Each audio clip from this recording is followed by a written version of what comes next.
January 20th, 2025 will mark the arrival of a new US president at the White House. And, for the second time in the nation's history, someone who will serve a second non-consecutive term as the country's commander-in-chief. But beneath the grandeur of this quadriennial event lies a tapestry of peculiar moments and surprises. So let's explore some little-known facts about this national tradition, along with why it has some unique history of its own. Oh yes, there is history here. Before we dive into the past together, don't forget to subscribe to our channel and hit the bell icon so that you never miss an episode.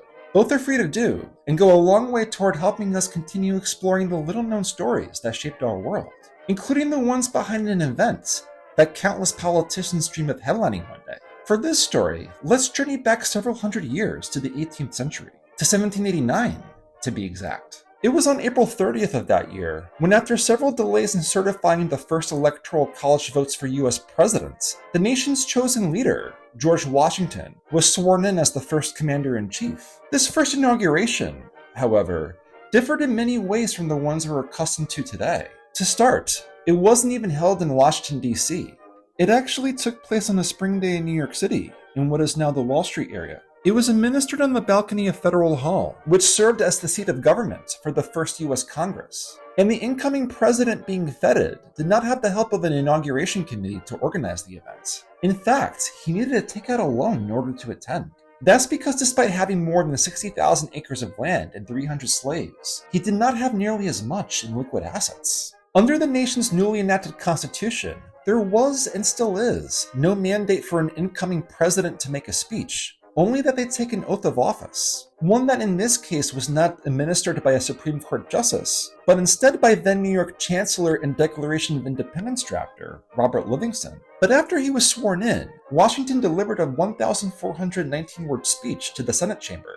It touched upon a number of things, including his humility around being offered the presidency, how his role would evolve based on separation of powers, and even the importance of upholding the new republic's ideals. And despite the loan situation, he actually declined to take the set salary the Constitution established for the position. He urged instead to only be paid whatever expenditures were necessary for the role. Since that moment, commemorated today by a statue of Washington on the original site of Federal Hall, all except 5 presidents will have delivered similar speeches once the 2025 inauguration concludes. Though unlike Washington, many subsequent presidents-elect did not turn down the salary. But as it has evolved, the event has seen its fair share of oddities and intrigue that has deepened the mythos around this landmark event. Starting with the date it was held. That's because the presidential inauguration was not always held on the January 20th, following the presidential election. Instead, for most of the country's existence, they were actually held on March 4th, unless that date fell on a weekend. This would have included Washington's first inauguration, had the first US Congress only gotten their act together. At first glance, the scheduling change may seem like an afterthought, but there is a more contentious reason why this move was made. What was it? To avoid problems associated with lame duck politicians. At first, this issue did not cross the minds of the original Continental Congress, the forerunner to today's US Congress. As the White House Historical Association has noted, the March 4th date evolved out of a resolution passed by Continental Congress delegates on September 1788.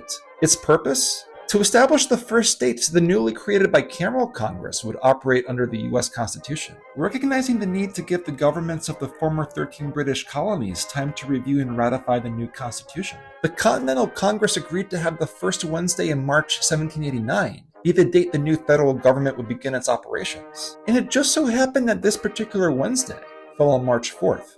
Shortly after Washington's delayed inauguration, the new Congress agreed to have each successive presidential administration begin the March 4th following the election at noon, a time of day that Washington's cabinet members had proposed. This would eventually become a tradition presidents would follow, and something Congress would enshrine through the 12th Amendment, and it remained that way until 1933. Based on the technology and logistical hurdles of the day, presidents-elect could not pick up the phone or even fly to Washington, D.C. to work out transfer of power questions, so having a prolonged transition period was necessary to work out these questions and issues. But it had a downside. Not only did it allow defeated politicians to continue governing without serving the mandate of voters, but it also frustrated the ability for incoming administrations to quickly respond to policy crises. This became an issue for Abraham Lincoln and FDR, who needed to wait until the March 4th after their elections to respond to Southern state secessions and the Great Depression, respectively. One sitting president actually considered an extreme measure to work around this lame duck scenario to ensure a peaceful transfer of power. That president, Woodrow Wilson, drafted up a contingency plan that would have allowed him to appoint his opponent, Charles Edmund Hughes, as Secretary of State. That's because under the Presidential Succession Act of 1886, Hughes would have become president once Wilson and his vice president resigned. Nebraska Senator George Norris tried tackling the problem with the proposed constitutional amendments that would mandate an earlier inauguration date. And after 5 unsuccessful attempts, the 6th proved to be the charm. In March 1932, Congress passed the 20th Amendment, which was ratified by the states in January 1933. And thanks to that amendment, presidential terms now last for 4-year increments, beginning on January 20th at noon and ending the same time 4 years later. But regardless of when an inauguration is held, many presidential inaugurations are best known for the speeches made by the incoming president-elect, something that Washington made tradition with his first speech. But not all are remembered for the right reasons, including one that many in the 19th century felt led to the downfall of one president. Quite literally. On a cloudy, blustery afternoon, where the temperature was 48 degrees Fahrenheit or 9 degrees Celsius, a 68-year-old William Henry Harrison, who would be the oldest to take office until Ronald Reagan, Joe Biden, and Donald Trump, spoke for roughly an hour and 45 minutes to about 75,000 attendees, all without wearing a coat, hat, or gloves. During the ceremony, Harrison rattled out the longest inauguration speech in the ceremony's history. While the average inaugural address is 2,340 words long, his clocked in at 8,460. And that was with edits factored in from his Secretary of State, noted Supreme Court lawyer Daniel Webster.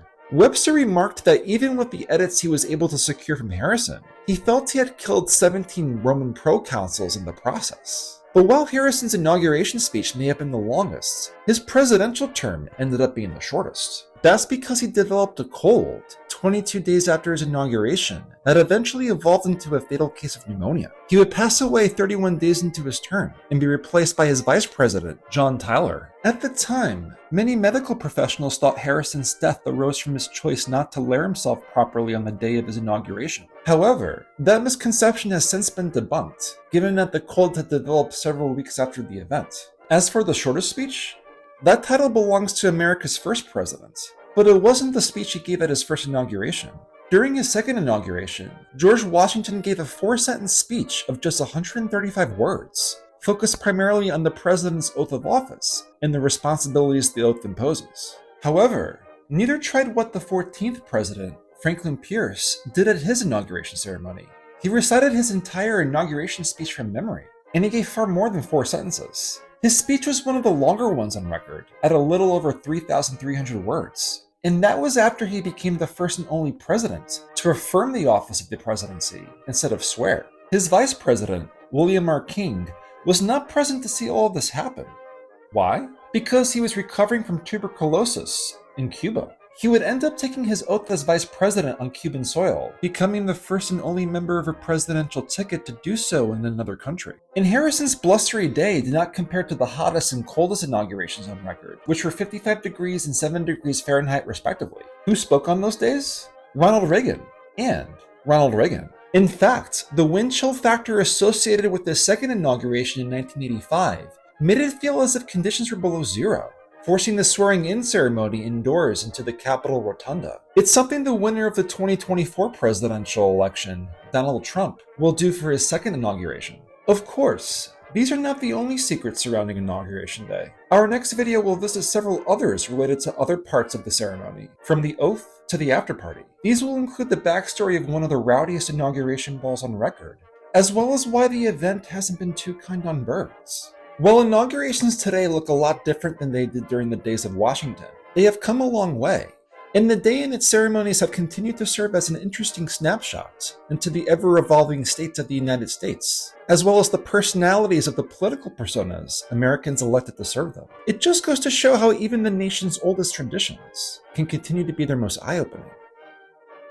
Thanks for watching There Is History Here. If you enjoyed diving into the past with us, make sure to like this video and hit that subscribe button so that you never miss an episode. Both are free to do and mean a lot for helping us grow our channel and reach more people. Your support helps us continue exploring the stories that shaped our world and the unique history that's right under our noses.